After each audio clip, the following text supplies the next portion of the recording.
Hi guys. So as we did in our class, I just want to break down our footwork and how actually our feet affect our hips. So I'm going to just take a side here. So we start with the ball of the foot and then the heel. You'll notice that my left knee is bent and my right is straight.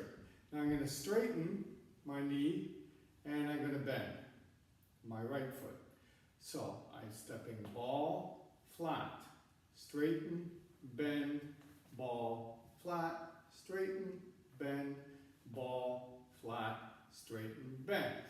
It's through the feet that the hips shift.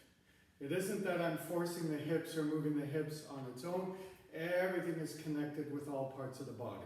Our salsa basic is ball, flat, straighten, bend, ball, flat, straighten, bend, ball, flat, straighten, bend, ball, flat, straighten, bend, ball, flat, straighten, bend, ball, flat, straighten, bend.